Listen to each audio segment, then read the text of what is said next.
इसी रास्ते से जब नीतीश कुमार का काफिला गुजर रहा था तो बीच से एक लड़का आता है और काला झंडा लेकर नीतीश कुमार के गाड़ी के पीछे दौड़ता हुआ जाता है और हश्र ये होता है कि उसको तमाम पुलिस वाले गोदी में उठा लेते हैं, आतंकवादी जैसा सलूक होता है और इस बात का नारा लगता है कि अरे भाई, मुख्यमंत्री के सामने काला झंडा लेकर दौड़ने की तुम्हारी हिम्मत कैसे हो गई। और हमको लगा कि छपरा के उसी सड़क पर खड़ा हुआ जाए और ये फिर से रास्ता दिखाओ। यहीं से एकदम खाली खाली रास्ता था। नीतीश कुमार का काफिला कारकेड जब यहाँ से गुजर रहा था तब वो लड़का एकदम से अपना आपा खोता है और काला झंडा लेकर जब वो नीतीश कुमार के पास दौड़कर पहुंचता है तब उसको लगा होगा कि मुख्यमंत्री जी रुकेंगे और उसको पूछेंगे कि बउआ बताओ क्या हुआ। लेकिन मुख्यमंत्री जी नहीं रुके। उनको हो सकता है कि टाइम नहीं हो और वो लड़का अपने हाथ में 2-3 बैनर मतलब कि अपने मांगों को लेकर उनके सामने रखता है और उसके बाद 72 घंटे से छपरा के जेल में बंद विपुल चौबे की कहानी इसी सड़क से शुरू हुई थी जिस सड़क पर आज हम खड़े हुए हैं। छपरा में मुख्यमंत्री समाधान यात्रा पर आए थे और हम घूमकर आपको समाधान यात्रा का मतलब बताएंगे और ये बताएंगे कि मुख्यमंत्री जी का असल मायने में प्लान क्या होता है। समाधान यात्रा के तहत मुख्यमंत्री जी कहते हैं कि हम अलग अलग जिला में जाकर अलग अलग लोगों का प्रॉब्लम्स का सॉल्यूशन लाएंगे, मतलब समस्या का समाधान।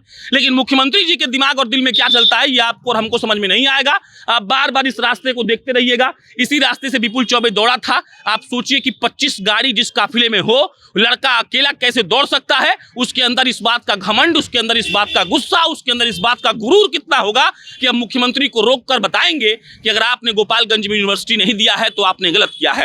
वो लड़का ये कह रहा था कि छपरा में जो लोग जहरीला शराब पीकर मर गया है उसके यहाँ आपको जाना पड़ेगा। और उसके बाद कुछ पुलिस वाले उसको यहीं से टांग कर ला रहे थे।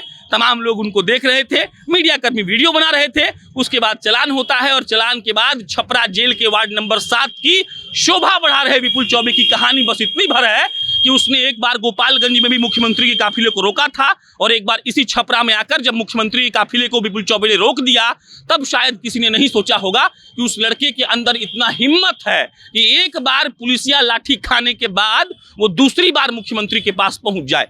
लेकिन क्या आपने कभी सोचा है कि विपुल चौबे के दिमाग में ऐसा क्या आया होगा कि वो आदमी गोपालगंज में एक बार मुख्यमंत्री को रोकता है और उसके बाद दूसरी बार भी मुख्यमंत्री को रोकने का उसके अंदर हिम्मत आता है और विपुल चौबे इसी सड़क पर मुख्यमंत्री को क्यों रोक देता है। क्या मुख्यमंत्री हमारे इतने निर्लज्ज हो चुके हैं कि उनको इस बात का आभास नहीं हो रहा है कि अगर कोई लड़का आपको रोक कर कुछ कहना चाह रहा है तो आप उसकी बात को सुन लीजिए।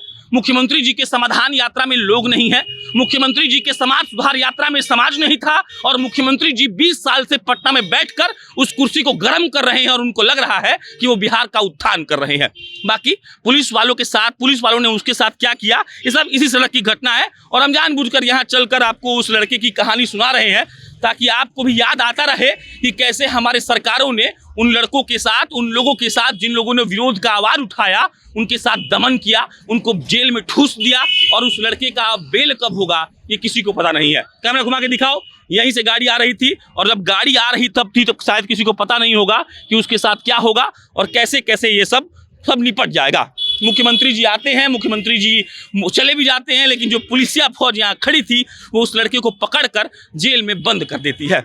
विपुल चौबे की कहानी इतनी भर है कि वो इस सड़क पर अकेला दौड़ रहा था। आज यहाँ पर हजारों लोग खड़े हैं, हजारों लोग की भीड़ है, लेकिन जब वो लड़का मुख्यमंत्री के गाड़ी के सामने दौड़ कर जाने का प्रयास कर रहा था और पहुंच गया था तब वहां पर कोई नहीं था। इसका जवाब आखिर कौन देगा कि कोई लड़का अगर अपना हक मांगने के लिए मुख्यमंत्री के पास जाता है तो उसकी सुनवाई नहीं होती है। इसका जवाब कौन देगा कि वो अपने हक के लिए जब मुख्यमंत्री के पास जाता है तब मुख्यमंत्री नहीं सुनते हैं, बाकायदा उस पर चालान होता है। और इसका जवाब कौन देगा कि 20 साल से कुर्सी पर बैठा हुआ आदमी इतना हिटलर हो चुका है कि उसको इस बात का आभास नहीं है कि ये हमारे लोग हैं, इनको जेल में बंद करने से समाधान नहीं निकलेगा और पितु इनका बात सुनकर उसका समाधान निकालने से समाधान निकलेगा। हमारा काम है सड़क पर खड़े होकर चिल्लाना।